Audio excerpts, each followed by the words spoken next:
Hi everyone, this vlog is about the importance and significance of mental health, as today it's World Mental Health Day.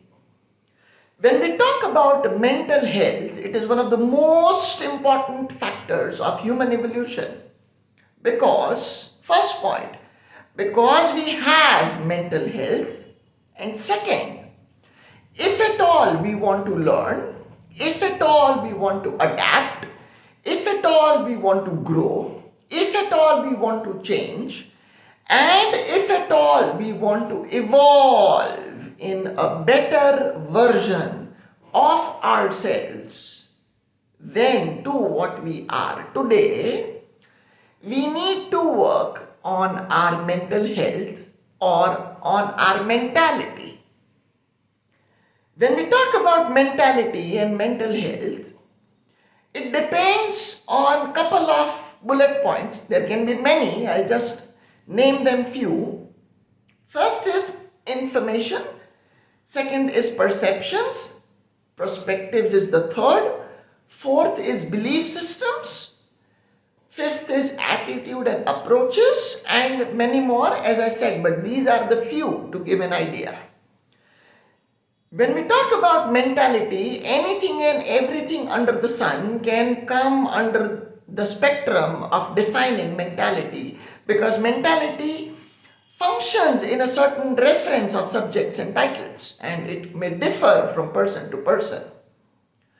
Now, when we talk about mentality, I'll give you a couple of recent examples which may help us understand how mentality or mental health affects us and has an impact on us.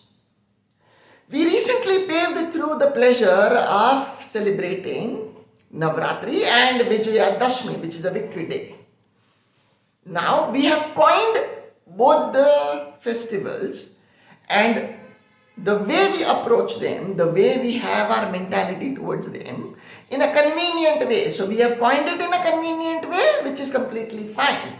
There is nothing wrong with it. We don't want to challenge it also. It is unique in reference of everyone or in reference of locations and demographies and whatnot. As I said, we don't want to get into it. Now, the mythological reality is very different from how we are celebrating it. How we celebrate is that we get ready, we buy new clothes, we gather up in friends and do whatever we can, and then eventually we dance our hearts out.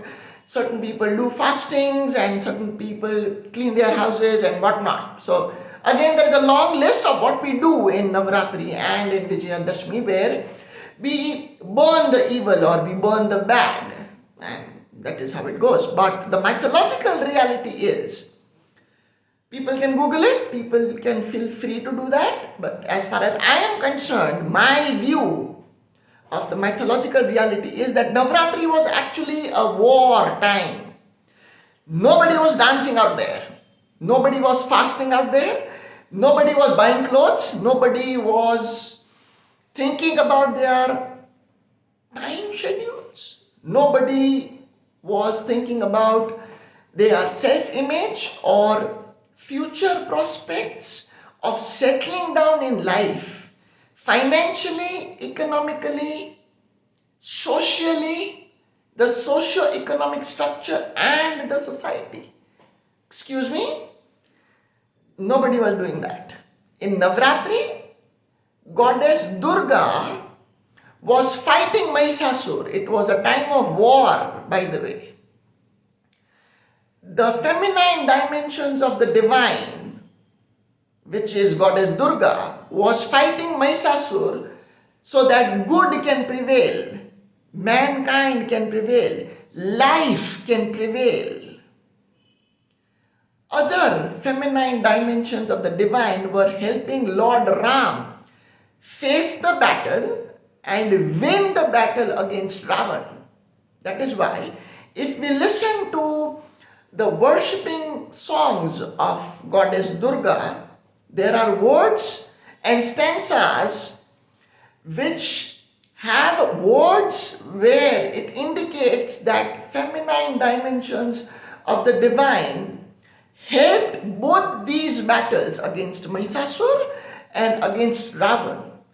Feminine dimensions helped and fought these battles for the good and the righteous and the truth to win. This is what Navratri is, according to the mythological reality. Now, we do not process this in our mentality. We only process what information, what perception, what perspective we have for Navratri and for Vijayadashmi.